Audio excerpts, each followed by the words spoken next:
chair of our department, Dr. Francis Roy. Mr. Dr. Roy, I'll get out of the way. Thank you, Clint. I really want to thank Dr.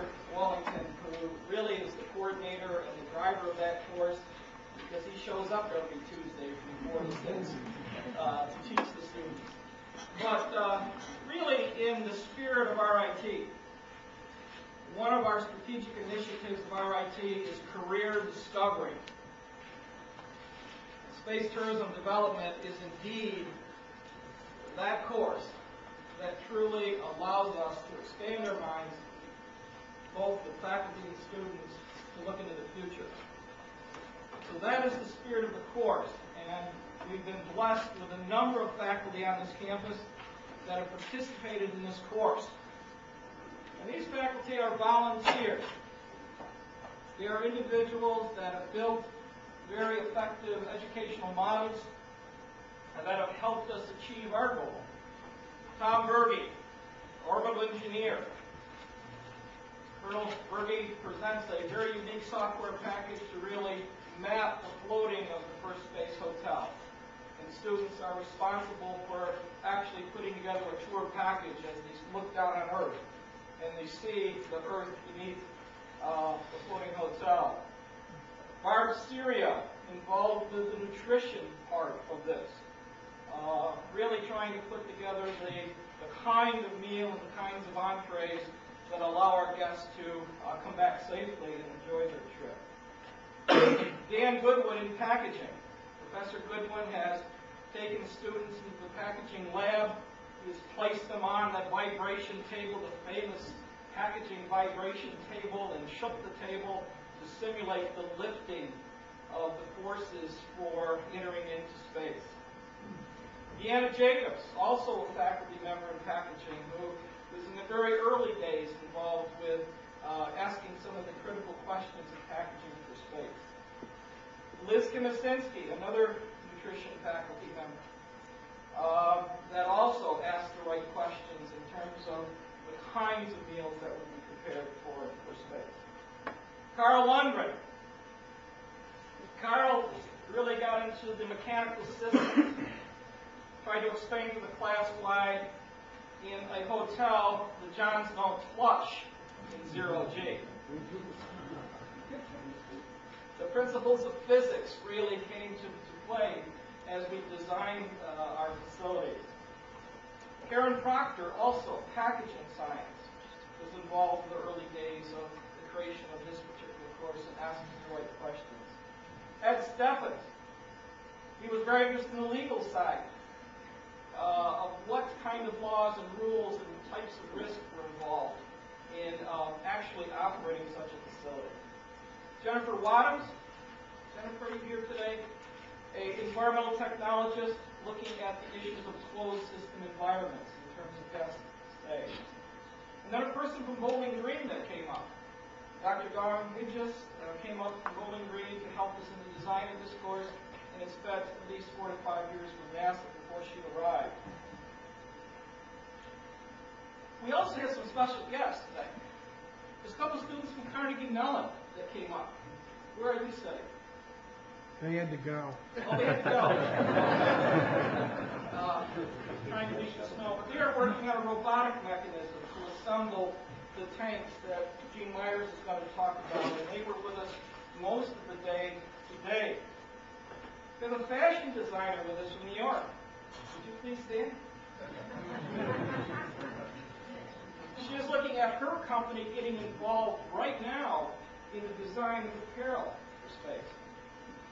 As you can see, we are really trying to look into the future under this banner of discrete career discovery in order for us to assure that naturally RIT graduates would be the first managers of that hotel in outer space. But there are others that came today also. We have a group of students from SUNY Morrisville. Dr. Joan Johnson here today brought a group from Morrisville to try to understand this concept of her tourism class. In fact, the members from MCC here also that have come to learn about this particular course. So we have a lot to celebrate. There's been a lot of energy of individual faculty that really made this course what it is today. And again, we want to thank the media, the London News that is with us today, and all the media that we spent time with downtown with the Rochester Riverside Convention Center to bring this today. Now, Mr. Gene Myers. In 1999, Dr. Wellington and I created this course. In 1999, Gene Myers created the Space Island Group. I think there's a clue for this, Gene.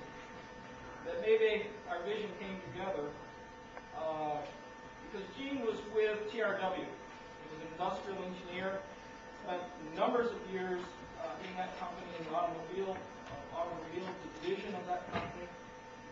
And I think decided that possibly he had reached his limit, but then corporate America decided to form his own corporation and to really look at the redevelopment of the shuttle program for other uses. And those included tourism, manufacturing, research and development. And so Gene is the person that had that vision for that company and is with us today.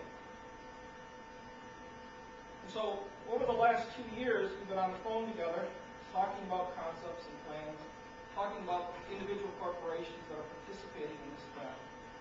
But as faculty looking at the Space Islands Group, we really came to the conclusion that this was the most rational commercial development plan that we have seen that has come out of after NASA, in the private sector.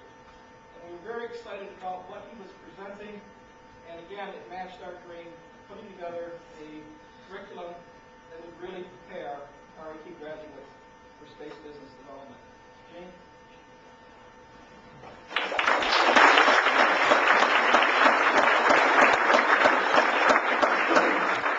Thank you very much for showing up. I'm sure that they're offering a ton of credit for you to come in and class today. My name is Gene Myers, a former industrial engineer at TRW. I learned about this very unusual concept almost 20 years ago. Something that was originally proposed by NASA as the space shuttle program was being developed. We've got a little 10-minute video here that gives you an overview of the space stations that we're talking about, why we think they can be built so quickly with the first of these huge 500-person wheel stations ready by 2007, why we think they can be done at a much more reasonable cost than NASA has had to pay for their equipment. Just briefly, the concept is revolves around the space shuttle's external tank, that big orange cylinder that you see in its belly, which now is carried all the way up to space and destroyed when it's empty. It's a hollow cylinder, the fuel that it holds feeds the shuttle, engines on the way up, it's just oxygen and hydrogen. So there's no odor left. It's not like it's gasoline or kerosene or anything. The tanks are about as big as a 747 fuselage. They're enormous. Inside, if you laid one down lengthwise, you could divide it into 2 floors that were as high as this, and they would be as wide as the front part of this room, and they would be 6 times as long as this room. That's one tank. So you can see where dividing that thing up into 2 or even 3 floors into smaller compartments, whether they were used as living quarters or recreation areas, is very practical. So I'd like to let you look at the tape, which gives a pretty coherent background on the concept. It's got some good illustrations in it. And then when that's finished, I'll come back up and we've got a little PowerPoint presentation that can walk you through the different elements of this. The financing, the uses of the station for entertainment purposes, for tourism, for manufacturing, why you can manufacture things in orbit that you cannot duplicate down here, and that whole range of things. So, I've got the controls down here right. The lights should dim.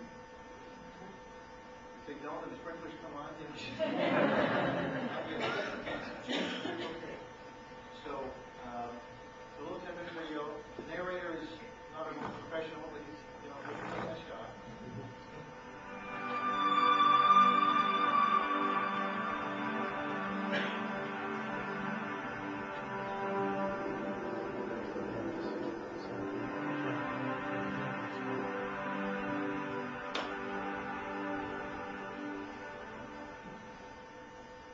More than any other single factor in history, commerce has driven the development of new frontiers around our planet.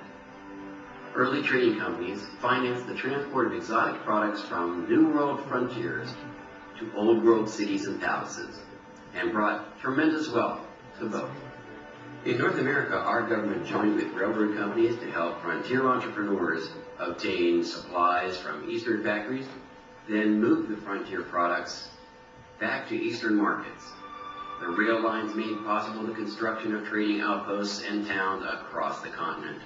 Today, the U.S. government has joined with aerospace firms to open the world's final frontier, space. NASA's space shuttles and launch centers can be seen as locomotives and rail lines leading to this amazing new frontier.